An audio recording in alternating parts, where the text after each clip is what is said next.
박영민의 잡지사 12월호 14번째 페이지. 돛단배, 나룻배, 통통배, 조각배는 물 위로만 다니지만 지웅배와 함께라면 우린 우주를 항해할 수 있습니다. 잡다한 우주사전 우주먼지 지웅배 교수와 함께합니다. 어서 오세요. 네, 반갑습니다. 뿌.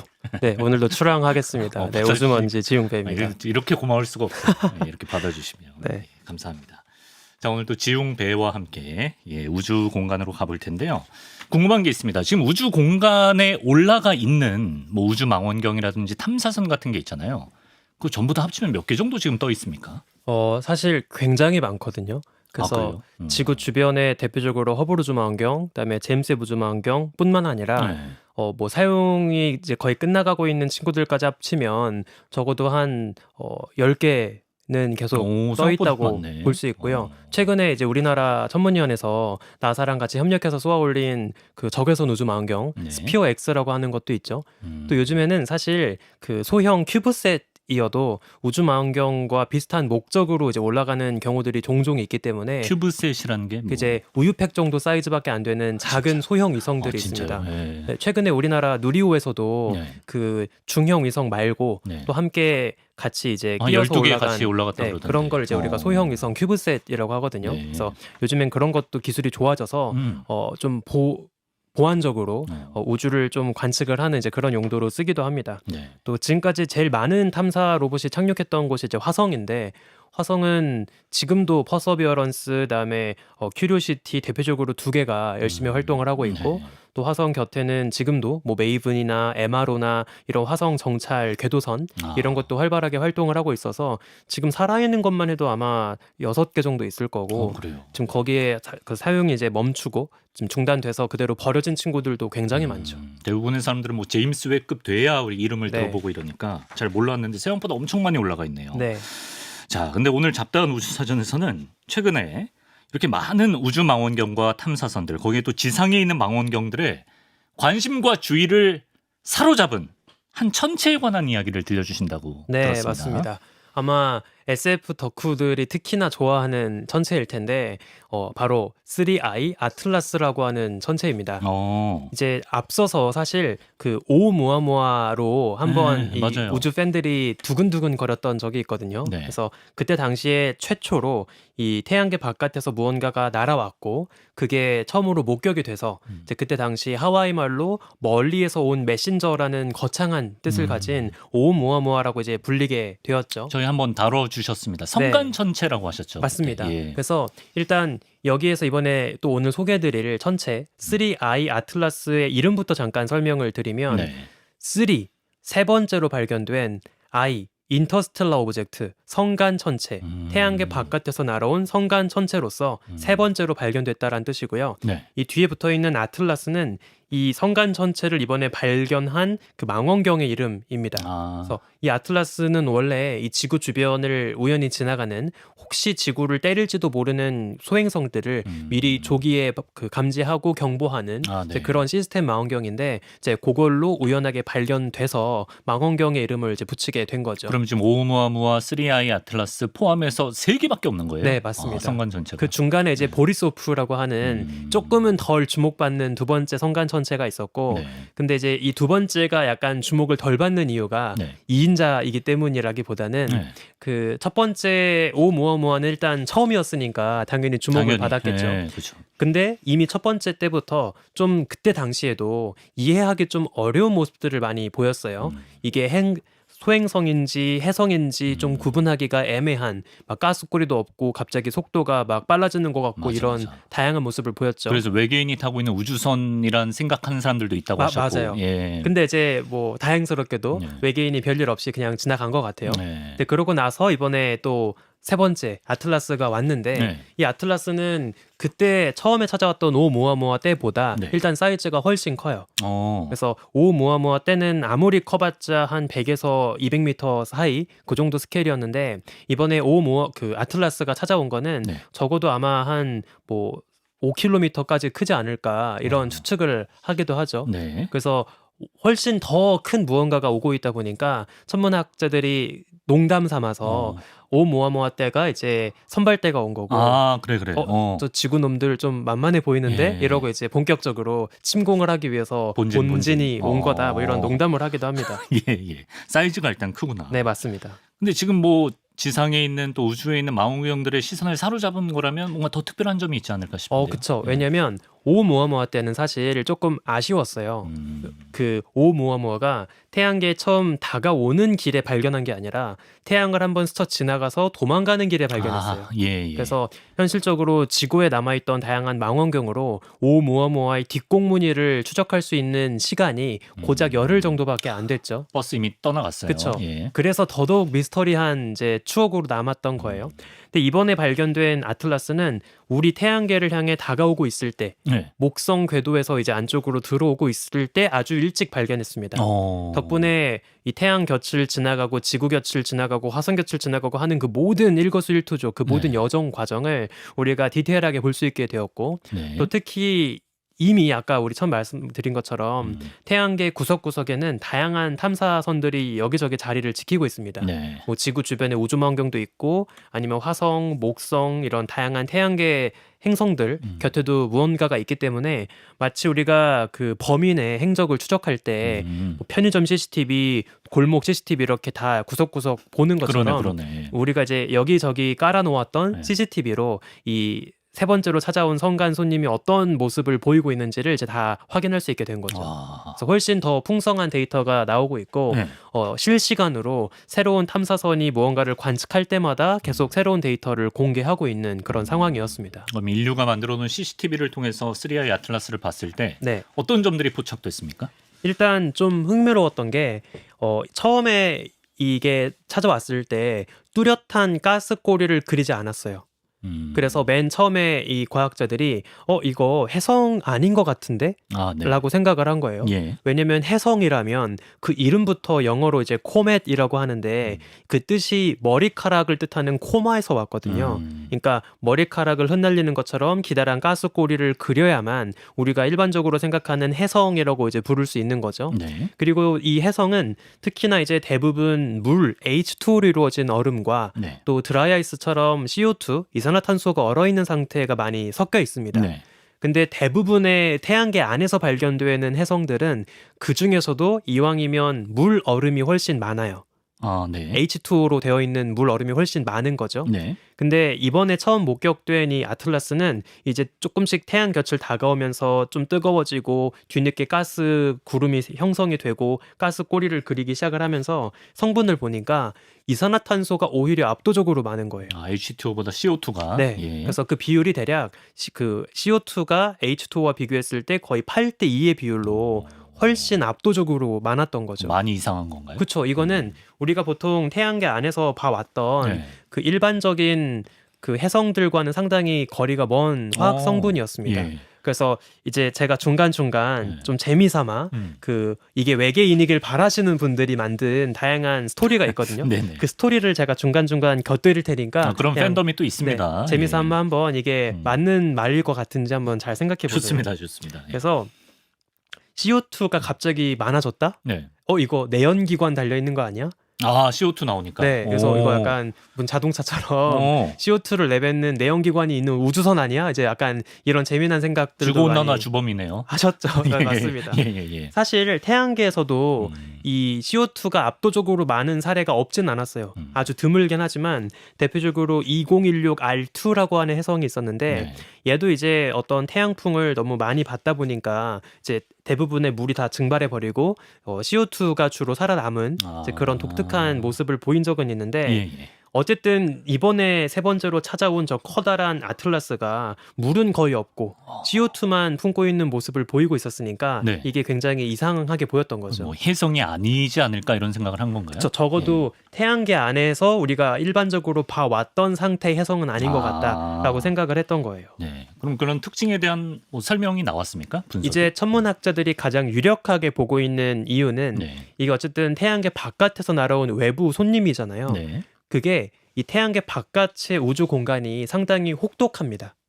어떻게 혹독하냐면 네. 이제 태양은 우리 은하 원반을 빙글빙글 돌고 있죠. 네. 그리고 별과 별 사이에도 수많은 먼지 입자들 또 고에너지 에너지 입자들 이런 것들이 바글바글합니다. 네. 근데 그 와중에 우리 태양은 또 스스로가 사방으로 태양풍을 불어내면서 태양계를 감싸고 있는 주변의 성간 물질을 이렇게 불어내는 역할을 하고 있는 거예요. 네네. 제가 어렸을 때 잠깐 좀 재미난 추억을 하나 말씀을 드리면 네. 제가 이제 할아버지 댁을 간 적이 있어요. 근데 그때 집에 잿더리가 있었거든요. 잿더리. 근데 이제 거기에 담뱃재가 엄청 수북하게 쌓여 있었던 거죠. 네. 근데 제가 그냥 뭣도 모르고 그 잿더리에다가 후 하고 바람을 불었어요. 등짝 스매싱 맞아야죠. 그랬더니 그게 그대로 이제 담뱃재가 제 얼굴을 덮쳤거든요. 이렇게. 아, 얼굴 쪽으로 네, 왔구나. 이렇게 불어가지고 이제 예. 동그랗게 구멍이 뚫리고 네.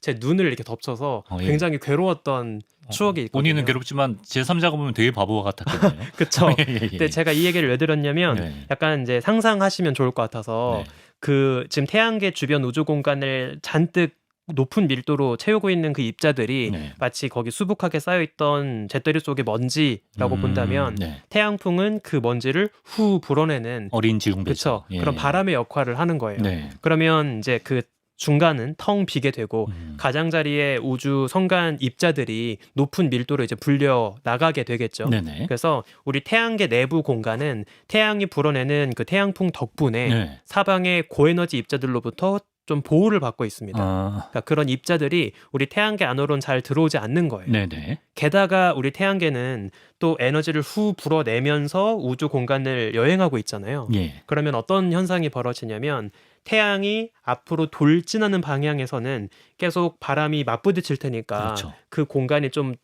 얼마 못 가서 가로막히게 될 거고 네네. 태양이 도망가는 뒤로는 네. 바람을 불어내면서 멀어지고 있으니까 음. 불려나간 그 흔적이 좀 길게 꼬리를 그리게 되겠죠.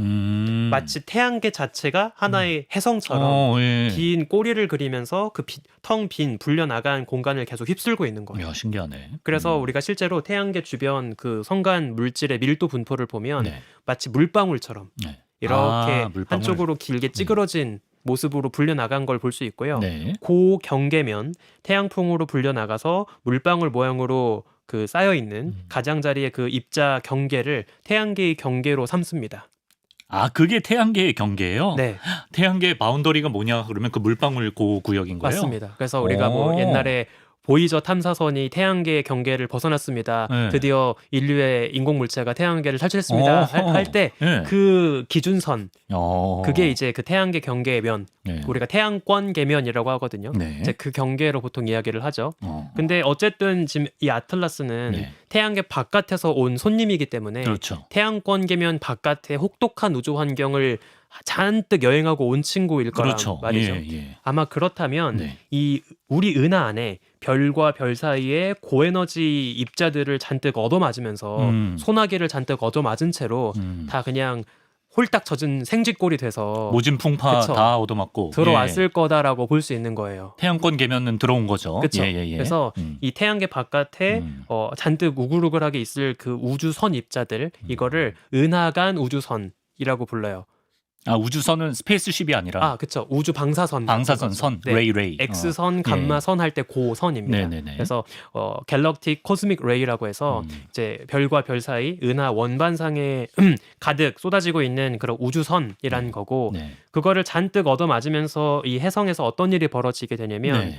특히나 연약한 애부터 떨어져 나가겠죠. 네, 그렇죠. 만약에 해성 표면에 여러 뭐 얼음이나 성분이 얼어 있었다 한들 네. 계속 고에너지 입자로 얻어맞으면 조금씩 상처가 나고 마모가 되고 거기 얼어붙어 있던 성분도 다 깨져서 날아갈 텐데 그렇죠. 이왕이면 무겁고 단단한 성분보다 가볍고 연약한 애가 떨어져 나갈 거예요. 그렇죠. 예. 그래서 특히 이제 우주에서 제일 가벼운 성분이 수소거든요. 아, 그러다 보니까 이 물에는 H2O, H가 들어가 있잖아요. 그렇죠. 그러니까 예. 수소부터 떨어져 나가다 보니까 네. H2O가 원래 많았을지언정 네. 지금은 다 풍화 침식돼서 네. 사라진 거고 CO2의 비율이 그쵸? 높아진다. CO2가 상대적으로 더 많이 남게 되었다라고 볼 수가 있는 거죠. 야, 고생 막 융단 폭격 맞으면서 여기까지 온 거구나 그러면. 네, 맞습니다. 그렇게 설명할 수가 있는 건데. 그럼 그렇게 여행을 오래 했다는 거예요, 이 아틀라스가? 그쵸. 네. 이게 좀 재미있는 건데 우리 태양의 연세가 네. 지금 50억 살이 조금 안 되거든요. 이 지구의 나이가 아마 한 45억 살 정도고 네. 태양이 아마 맥시멈으로 해도 50억 살이 안 되는데 네. 이번에 3i 아틀라스 이 찾아온 손님은 태양보다도 더 나이가 많아요. 아, 그래요? 네, 그래서 오. 우리가 지금 추정하기로 네. 한 73, 4억 년 정도는 드시지 않았을까라고 생각을 하고 있고요. 예, 예. 이게 되게 흥미로운 게 그렇다면 이 아틀라스는 사실상 우리 은하가 거의 처음 만들어졌을 때 얼마 지나지 않은 그때 당시에 만들어진 돌멩이였고 네. 얘가 원래 살고 있던 어떤 자기 고향을 떠나서 네. 의도치 않게 아마 도망 나왔겠죠. 네. 그래서 70억 년에 걸친 우주 여행을 거쳐서 와, 예. 우리에게 이제 도달했을 거다라고 보고 있는 거예요. 어디서 왔을지 가늠조차 안 그렇죠. 되네요. 근데 굉장히 중요한 게 물론 이미 이 은하간 우주선을 잔뜩 얻어맞아서 네. 원래의 상태는 유지하지 못하겠지만 네. 그래도 만약에 우리가 여기에 뭐 탐사 로봇을 보낸다거나 아니면 이게 우연히 쪼개져 가지고 그 내부의 물질이 분출된다거나 네. 만약에 그런 이벤트가 벌어진다면 네. 지금으로부터 무려 70억 년 전에 우리 은하계 안에서 별과 행성을 만들 때 어떤 성분들이 존재했는지 네. 그 안에 꽝꽝 숨겨져 있을지 모르는 그 어떤 보물 창고가 빵 터지게 되는 거예요. 완전 이제 초기 우주까지는 아니지만 네. 70억 년 전의 모습은 우리가 알 수 있다. 그렇죠. 지금 우리 은하의 나이를 대략 100억 년으로 보거든요. 그러면 우리 은하가 처음 만들어지고 30억 살쯤 됐을 때 아직은 좀 애기 은하였을 때 네. 그때 당시에 이제 추억을 고스란히 간직하고 있는 거죠. 근데 뭐 아쉽게도 네. 아틀라스가 지금까지는 뭐 빵 박살나거나 그렇죠. 부서지진 않았습니다. 그냥 이러고 지나갈 것 같죠? 네, 맞습니다. 예. 자, 강행군을 워낙 오래 하다 약간 누더기가 된 느낌의 3i 아틀라스인데요. 그 사실을 방증하는 또 다른 증거가 있다고 들었습니다. 맞습니다. 네. 이 아틀라스에서 이제 우리가 태양 근처로 다가오면 다가올수록 네. 처음에는 꼬리를 그리지 않았지만 점점 이제 기화되는 기체가 늘어나면서 아틀라스도 이제 동그란 가스 구름을 만들게 되었고 점점 이제 칙칙폭폭거리는 가스 꼬리를 그리기 시작을 합니다. 네. 약간 사소한 이야기인데 이것도 되게 재미있는데 해주세요. 아틀라스가 처음에 가스 꼬리를 그리기 시작했을 때 그 모습을 이제 지상망원경이랑 뭐 허블 망원경으로 관측을 했거든요. 네. 근데 약간 이상했어요. 왜요? 보통은 해성의 가스 꼬리를 그릴 때 네. 태양 반대쪽으로 뻗어나가요. 태양풍이랑 반대로 맞아요. 가니까. 태양풍이 불려 나가는 게 가스 꼬리이기 때문에 네, 네, 네. 그 태양 쪽으로 쭉 다가가면 네. 그 뒤로 꼬리가 그려지죠. 그렇겠죠. 근데 맨 처음에 가스 꼬리가 목격되었을 때 네. 꼬리가 태양 쪽을 향하고 있는 거예요. 그게 어떻게 그럴 수 있나? 그래서 또 여기에서 이제 SF 덕후들이 또 스토리를 만들어요. 어떻게요? 태양 쪽으로 다가가는데 태양 쪽으로 가스 꼬리가 나와? 이건 이거 추진력. 역추진 로켓이다. 역추진 로켓. 감속하려고 이미 전 넘어가고 있습니다. 예. 태양계 이제 머물기 위해서 이제 속도를 줄이려고 네. 이제 역추진 쏜 건데 아까 CO2가 많다고 했잖아요. 네. 내연기관이라서 그렇지. 그런 게 나오는 거다. 뭐 이런 이야기를 만든 거죠. 근데 이제 시간이 지나면서 네. 태양에 더 가까이 다가오면서 일반적인 모습으로 뒤로 길게 꼬리를 그리게 된 거고. 그래요? 네. 그리고 허무하네. 예. 맨 처음에 그러면 왜 태양 쪽으로 가스 꼬리가 먼저 나온 것처럼 보였냐. 어떻게 분석하죠? 이거는 우리가 지금은 아주 복잡하진 않게 이해하고 있는데 네. 어쨌든 덩치가 크다 보니까 태양 쪽으로 다가가면서 태양빛을 바로 받고 있는 그 앞쪽부터 기화가 일어났겠죠. 네. 그러니까 그게 꼬리였다기보다는 먼저 기화된 앞쪽에서 먼저 부풀은 기체를 본 것이다. 그러니까 그 꼬리가 길게 나온 건 아니었어요. 네. 예, 약간 짧게 뭔가 삐죽 튀어나온 것처럼 보였거든요. 네, 네. 그래서 아마 그냥 먼저 앞쪽이 더웠으니까 네. 거기에 증발이 되고 잠시 부풀었던 기체가 거기에서 먼저 보였을 뿐이다라고 지금은 판단하고 있습니다. 예. 근데 이때 이제 뿜어져 나오는 가스가 많아지면서 우리가 화학 성분들도 디테일하게 보게 되는데 네. 여기에서 탄소 사슬 분자가 거의 보이지 않아요. 탄소 사슬 분자는 뭐죠? 이게 이제 탄소가 마치 정말 사슬처럼 네. 여러 개가 복잡하게 얽혀 있는 여러 유기 분자라고 볼 수 있는데 보통 요즘에 우리가 태양계 탐사를 해보면 상당히 많은 해성과 소행성에서 이런 다양한 고분자, 탄소 기반의 다양한 유기 분자 이런 것들이 나옵니다.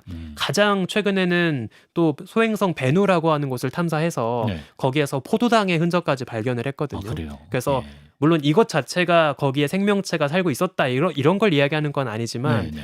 꽤나 복잡한 수준의 어떤 생명의 재료들이 지구 바깥 우주 공간에도 이미 많이 즐비하고 있었다. 그게 묻어서 온 거니까. 그렇죠. 그런 걸 이제 알려주는 단서인 거죠. 근데 그게 아틀라스에서는 발견되지 않았다. 그렇죠. 오히려 아틀라스에서는 생명의 흔적에 가까운 네. 이 탄소 사슬 분자가 안 보였던 거예요.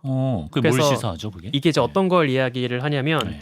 보통 우리가 그 소행성이나 해성에서 날아오는 그 유기 분자 네. 이런 거에 주목했던 이유는 어쩌면 지구 생명의 시작도 지구 안에 지구 어디선가에서 출발했던 것이 아니라 원래 지구 바깥에 있던 물질이 무언가를 타고 날아와서 그게 배달이 돼서 뭔가 영향을 받지 않았을까라고 하는 좀 열린 시나리오도 이제 최근 고민을 했어요. 네. 이거를 이제 우리가 범우주적으로 종이 퍼지고 있다. 범종설, 영어로는 판스페르미아라고 하는데 네. 이런 판스페르미아 가설이 어떤 실마리가 되지 않을까 이제 이렇게 생각을 했던 거죠. 네. 근데 만약에 이 아틀라스가 지금 보여주고 있듯이 성간 여행을 하게 되면 그러면 혹독한 우주선 입자에 그대로 다 마모가 되어서 그렇죠. 이런 생명의 물질이 살아남기가 어렵다면 그러면 태양계 바깥에서 날아온 생명 물질이 안전하게 배송되기는 어려울 수도 있지 않을까. 이 판스페르미아 가설을 약간 좀 흔들게 하는 되게 중요한 증거일 수도 있는 거예요. 그럼 생명의 탄생은 오히려 지구에서 독자적으로 탄생했을 그쵸. 가능성에 실리는 거예요? 적어도 지구나 태양계 안에서. 태양계 네, 안에서. 그러니까 태양계 바깥에서 날아온 것까지 원래 열린 마음으로 생각을 했거든요. 설사 바깥에서 뭐가 있었더라도 그쵸. 오다가 뭐 다 마모되고 이러니까. 그렇죠. 그러니까 우리가 그 가끔 이제 택배 받았을 때 예. 파손된 상태로 그렇죠. 받을 때가 있잖아요. 거의 지금 장난 아니게 파손된 거죠. 네, 예. 이제 그런 느낌인 거죠. 그래서 우리가 태양계 가장자리, 태양계 안에서는 네. 여전히 그 생명의 물질이 얼어 있다가 지구에 전달되고 할 수 있는 여지가 문제 없이 열려 있지만 이제 판스페르미아 가설을 좀 극단적으로 고민했던 천문학자들이 생각한 네. 태양계 안에 있던 게 다른 별로도 가고 다른 별에 있던 게 태양계로도 오고 네. 사실상 다 물물 교환하고 있다. 그렇죠. 이렇게 좀 희망적으로 생각했던 것에 비해서는 네. 좀 그렇지 않을 수 있다라는 걸 보여주는 중요한 반증 사례인 거죠. 그런 의미가 있네요. 네. 자, 그러면 우주 탐사선들이 아틀라스의 어떤 모습을 포착했는지 뭐 사진 같은 걸 함께 보면서 설명을 또 들으면 좋을 것 같은데요. 최근 들어서 좀 여러 데이터들이 공개된 모양이더라고요. 아, 맞습니다. 이게 약간 정치적인 이슈가 좀 있었는데 네. 미국에서 최근에 이제 그 셧다운이 있었잖아요. 아, 셧다운. 네. 네. 뭐 그래서- 예산도 책정 안 되고. 네. 예. 근데 특히나 나사는 또 국가기관이기 때문에 그 셧다운 기간 동안 이제 직원들도 일을 할 수가 없고 뭐 이제 근무를 못 하니까 이 화성 탐사 로봇, 뭐 다양한 태양계 탐사 로봇들이 뭐 알아서 아틀라스를 찍고 하고 있었겠지만 네. 이제 그 데이터를 처리하고 분석하고 공개할 수는 없었던 거죠. 아, 그렇구나. 네. 네. 그러다가 이제 셧다운이 드디어 끝나고 네. 다시 나사 직원들이 정상 출근을 하게 되면서 이제 뒤늦게 후다닥 그 며칠 동안 이제 찍었던 사진들을 또 공개합니다. 네. 이것도 되게 또 재미있는 음모론거리가 돼요. 이것도. 예. 왜냐하면 네네네. 이 셧다운을 했을 때의 타이밍이 어. 또 하필이면 이 아틀라스가 태양에 가장 가까이 지나가는 네. 근일점 부근이었거든요.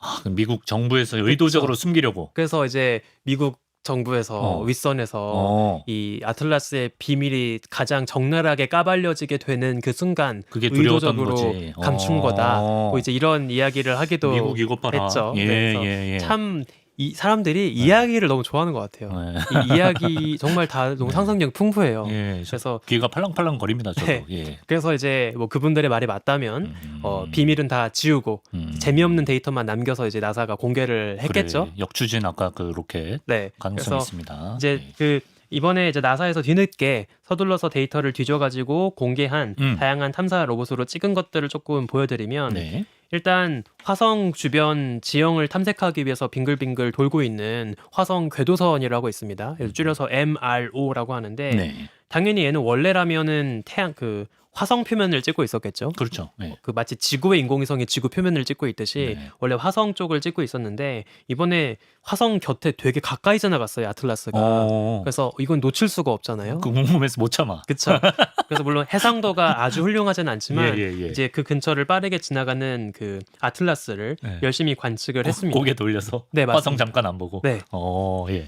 그리고 또 유럽에서 운영하는 네. 엑소마스라고 하는 탐사선도 아틀라스를 쭉 겨냥을 했고요. 네. 물론 그 사진 자체는 별로 이렇게 의미가 커 보이지는 않아요. 그래요. 워낙에 이제 그 애초에 그렇게 빨리 지나가는 먼 천체를 찍으려고 만들어진 카메라가 아니기 때문에 그렇죠, 그렇죠. 해상도가 받쳐주진 못하고요. 네. 대신에 얘가 정확히 몇 시 몇 분 몇 초에 어딜 지나가고 있었는지에 대한 데이터가 쌓이니까 그렇죠. 예. 훨씬 정확하게 이 아틀라스의 경로를 계산하고 이제 또 언제 어디를 지나갈지를 좀 더 정밀하게 한 10배 더 약간 정확하게. 톨게이트에서 지나간 시간 기록되듯이. 맞아요. 예, 정확합니다. 지나간 거죠. 예. 그래서 그렇게 이제 파악을 했던 거죠. 네.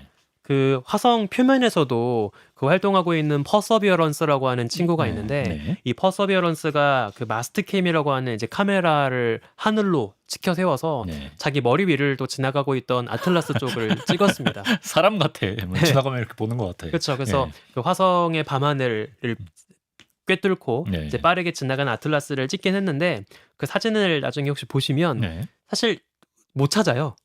아, 사진만 봐서는 네. 뭐가 아틀라스인지 알 수 그러니까 없어요. 표시를 해줘야 어. 뭐 있네. 약간 그게 나중에 아. 좀 깨닫는 정도로 되게 네. 흐릿하게 찍혀서 이것도 무슨 과학적인 데이터라고 보기는 어렵죠. 화성에 있던 애들이 주목했다가 포인트네요. 네, 그러니까 어쨌든 이렇게 관측을 하려고 했던 이유는 그 아틀라스가 화성 곁을 지나가니까 그걸로 정확한 경로를 다시 업데이트를 하고 그리고 혹시라도 얘가 가스를 많이 방출해서 네. 뭐 화성에서도 검출 가능한 성분이 나온다면 그것도 유의미한 데이터가 될 수 있기 때문에 그러네. 이제 분석을 했던 거죠. 네.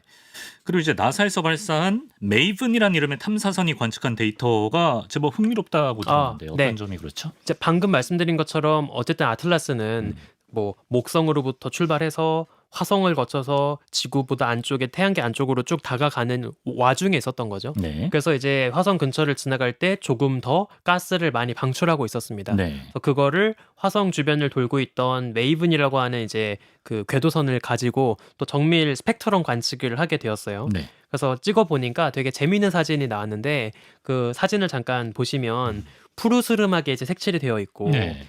가장 왼쪽에 제일 흐릿한 얼룩부터 그 중간에 좀 더 길어진 얼룩, 제일 오른쪽에 제일 선명하고 제일 기다란 얼룩 이렇게 보입니다. 그러네요. 이제 이게 뭐냐면 이 영역은 수소라고 하는 성분에서 방출되는 빛을 관측한 거예요. 네. 그러니까 다 똑같이 동일한 수소의 빛을 관측한 겁니다.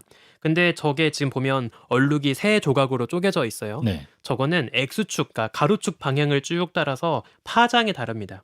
그래서 가장 왼쪽으로 갈수록 파장이 훨씬 긴 그 파장에 해당하고요. 예. 오른쪽으로 갈수록 이제 파장이 짧은 빛에 해당을 하죠. 네. 그래서 저게 그 메이븐의 카메라가 이제 아틀라스를 담을 당시에 네. 그 아틀라스가 방출하는 수소도 찍었고 또 화성의 대기에서 방출되는 수소도 찍었고 또 먼 우주 배경에서 방출되는 그 우주 공간의 수소도 찍은 거예요. 예. 근데 이 메이븐은 화성 곁을 돌고 있으니까 그렇죠. 화성에 대한 상대 속도가 제일 적을 거고 화성 곁 달라붙어 있으니까 네. 그리고 그 먼 배경 우주에 대해서는 얘가 빠르게 이제 화성과 함께 움직이고 있으니까 네. 그래서 배경 우주는 약간 속도가 좀 느껴지겠죠.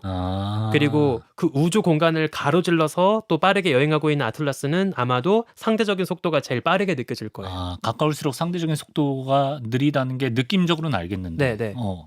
그냥 이게 좀 뭐라고 해야 될까요? 바로 옆에 붙어놓고 이렇게 돌면 네네. 좀 약간 기민성이 떨어진다 이런 느낌. 근데 이제 이 메이븐은 네. 화성의 지형을 관측한다기보다는 네. 계속 화성의 대기를 주로 관측을 하거든요. 예. 그래서 약간 이제 밤하늘 좀 겨냥해서 네. 그렇게 관측을 해요. 그래서 대기성 어쨌든 화성에 계속 머무르면서 찍는 탐사 로봇이기 때문에 네네. 화성 자체가 움직이는 속도가 또 있잖아요. 네. 그래서 그런 속도를 이제 고려하면 그 배경 자체가 화성 자체는 속도감이 제일 적을 거고 네. 그다음에 화성과 함께 올라타서 움직이고 있으니까 우주 배경은 조금 더 속도감이 느껴질 거고 네네네. 그 와중에 또 빠르게 도망가는 아틀라스를 제일 이제 빠른 속도감으로 느끼게 되겠죠. 네. 그러다 보니까 이 우리가 어떤 빛을 관측할 때 여러 번 제가 말씀드렸듯이 움직이는 무언가의 빛을 관측을 하면 파장이 달라지는 이제 그런 효과를 받습니다. 네. 그래서 제일 빠르게 상대 속도가 느껴졌던 그 아틀라스의 얼룩이 파장이 제일 많이 변한 제일 왼쪽에서 이제 보이는 거고요. 가장 흐린. 네. 네. 그리고 또 제일 멀리 있고 제일 사이즈가 작기 때문에 이 아틀라스에서 방출된 수소 빛이 파장은 제일 많이 변하고 제일 흐릿하게 보이고 이제 이런 모습으로 보이는 거죠. 네. 저 진하기가 다른 이유가 다 있네요. 네. 예. 근데 저게 또 되게 재미있는 게 네. 말씀드린 것처럼 저거는 이미지를 찍은 사진이라기보다는 우리가 그 아틀라스 쪽의 하늘을 찍어서 그 빛을 프리즘 같은 장치에 통과시켜서 그렇죠. 줄무늬의 무지개를 본 거예요. 네. 근데 그 와중에 이제 선명한 수소 쪽 파장만 떼서 제가 보여드리고 있는 건데, 예. 그러니까 저거는 아틀라스의 모습을 카메라로 찍은 건 아니죠. 그렇죠. 네. 예. 아틀라스가 방출하는 빛을 네. 배경의 화성과 우주 배경 빛을 다 혼합된 상태로 스펙트럼을 찍어서 네. 아틀라스의 무지개를 봤다. 스펙트럼을 봤다라고 네. 보면 돼요. 근데 또 되게 재미있는 게 일부 또 이제 SF 팬들이 모른다. 저걸 또 보고 SF 팬들. 저 그림을 한번 세로로 돌려보세요. 약간 이미지가 어떨 것 같아요? 똥. 맞아요. 피라미드. 똥. 똥. 똥. 그래서 똥 느낌이에요. 아틀라스가 똥 모양의 우주선이다.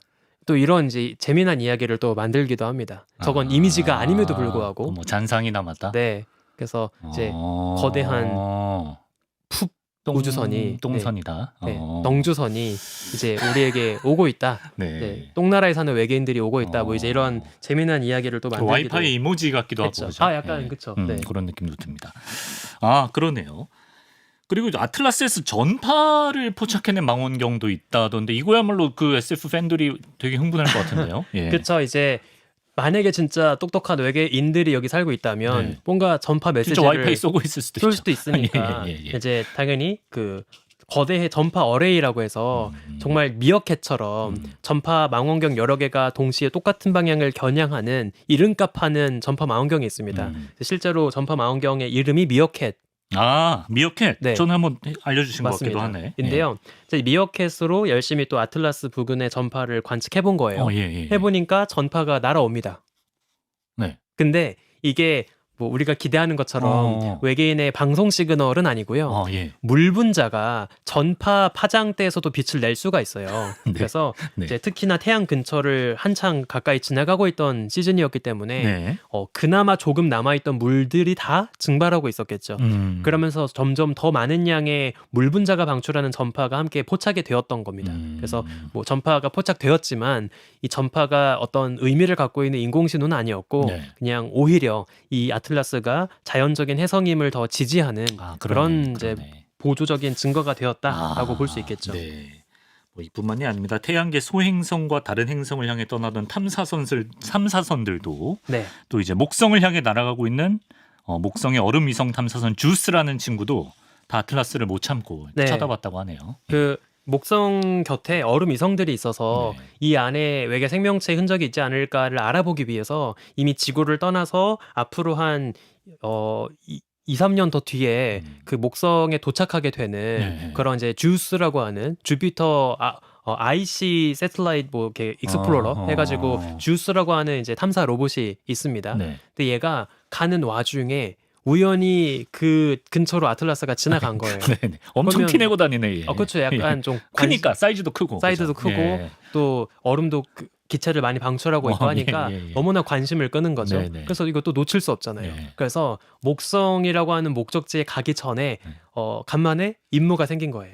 그래서 이제 그쪽으로 고개를 돌려서 또 멀찍이 또 빠르게 빛을 내고 이 지나가고 친구는 어차피 있는 가는 길이니까 네. 부담 없이 봤네. 목성으로 가다가 예. 가는 길에 목성 아직 안 갔지만 찍을 거리가 생겨서 잠시 또 그거 보고 이제 좀 가는 기분 거죠. 좋았겠네요. 좀 뭐 무료한 여정에 그랬을 겁니다. 활력소가 됐겠네요. 예. 귀엽네 애들이. 망원경이라는 탐사선이 되게 사람 같습니다. 네. 한 가지 짚고 넘어갈 오해가 있다. 이건 뭐죠? 그 가끔 그 국내외 보도를 보니까 아틀라스가 결국 태양 근처를 지나갈 때 버티지 못하고 그 열 팽창으로 산산조각이 나서 다 박살 나버렸다. 이런 식의 이야기를 하시는 분들도 조금 있었는데 그래요? 예. 이거는 이름이 비슷해서 헷갈린 그냥 사소한 에피소드이고요. 그 실제로 태양 근처에서 최근에 부서진 해성은 2025 K1 아틀라스라고 하는 해성이 있습니다. 네. 네, 여기서 알 수 있듯이 동일한 망원경으로 발견된 다른 해성이에요. 그래서 똑같은 망원경으로 발견을 했다 보니까 이름이 그냥 똑같았던 거고요. 네. 이 해성은 실제로 2025년 지난 11월 13일에 태양 근처를 지나가다가 이제 너무 뜨거워서 그냥 폭발해 버렸거든요. 그거 가지고 그 3i 아틀라스라고 네. 했구나. 예. 근데 여기에서 우리가 하나 재미있는 걸 그래서 생각해 볼 수 있는 게 네. 옛날 같으면 해성이나 소행성을 발견하면 그 관측한 사람의 이름을 붙였어요. 네. 뭐 아마추어 천문학자건 뭐 천문학자건 그 사람의 이름을 붙였죠. 예. 근데 요즘에는 우리가 아틀라스 이름에서 알 수 있듯이 네. 이제는 자동으로 움직이는 자동화된 망원경들이 네. 계속 쉬지 않고 하늘을 훑어보고 있다 보니까 그러네. 어지간하면 새로운 천체는 다 자동화된 망원경이 먼저 발견합니다.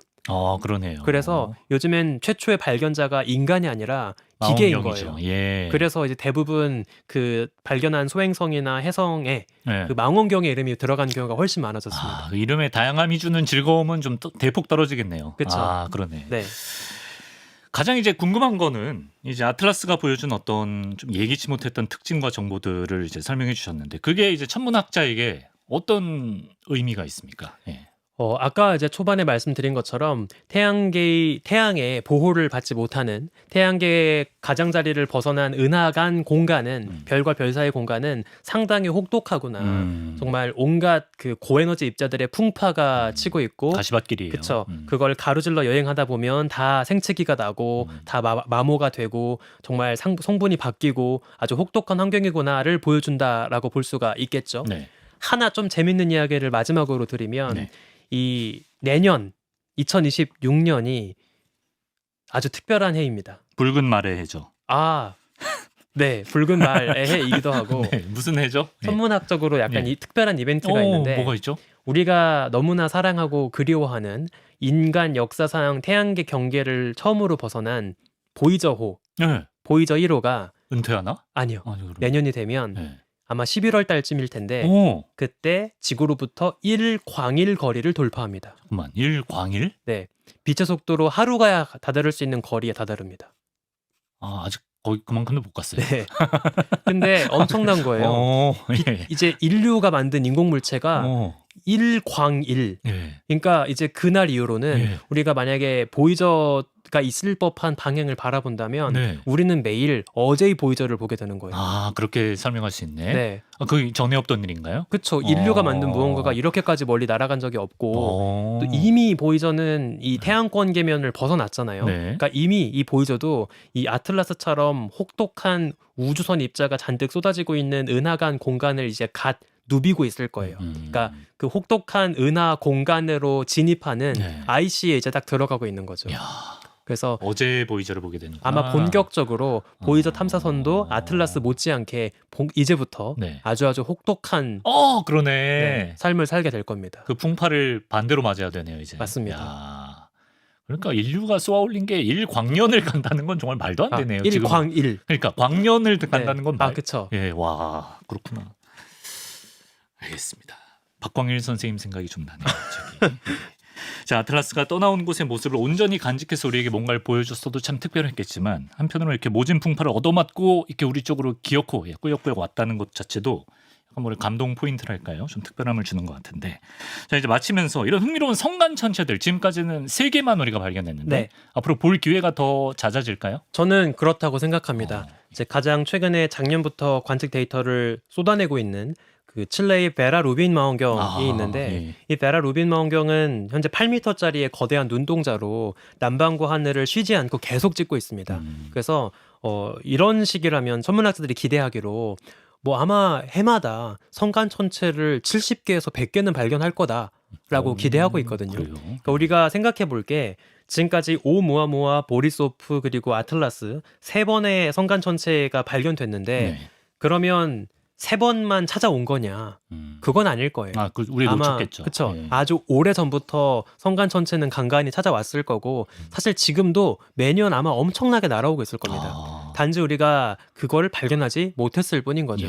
그래서 생각해 보시면 우리가 왜 아직까지 오umu아무아 찾아왔을 때 이거 UFO다. 뭐 이번에 아틀라스 날아왔을 때 이것도 UFO다. 왜 계속 여기에다가 외계인을 자꾸 태우려고 할까? 아직 생소하니까. 그렇죠. 아직 많이 못 봐서 그런 거예요. 근데 만약에 앞으로 베라 루빈 망원경이 관측을 열심히 해서 뭐 해마다 성간 천체를 막 100개, 200개 발견하게 되면 그때는 이제 1년 번호도 3I 아틀라스가 아니라 뭐 197 아틀라스, 197I 아틀라스 이렇게 불릴 거 아니에요. 그럼 그렇게 되었을 때 과연 이제 그 성간 천체가 발견될 때마다 외계인을 태울까? 안 태우죠. 저 이제 그때부터는 점차 뉴스거리도 잘 안 되죠. 맞아요. 뉴스도 아닐 거예요. 그래서 그만큼 우리가 생소한 무언가에서 굉장히 또 새로운 상상력을 꽃피우기도 하지만 결국에 또 과학이 발전하면서 그 상상력은 사라지겠지만 네. 우리 우주 안에 이렇게까지 많은 성간 손님들이 있었어? 우리 태양계가 본투비 태양계에 살고 있던 태양계 출신만 살고 있던 게 아니라 이렇게까지 외부에서 온 것들이 함께 섞여 있는 세계였어? 이거를 아마 또 나중에 깨닫게 되지 않을까 그러네. 그런 생각이 듭니다. 좀 소식 자체는 무뎌질 수 있지만 또 그렇게 우리가 많이 보면 그 중에서 또 엄청난 게 나올 수도 있잖아요. 그쵸. 그런 것도 한번 기대해 볼 수 있을 것 같습니다. 자, 세월의 흔적을 보여주며 우리 곁을 이렇게 누더기가 된 채로 지나간 성간 전체 아틀라스 이야기를 들었습니다. 우주먼지 지웅배 교수와 함께했습니다. 고맙습니다.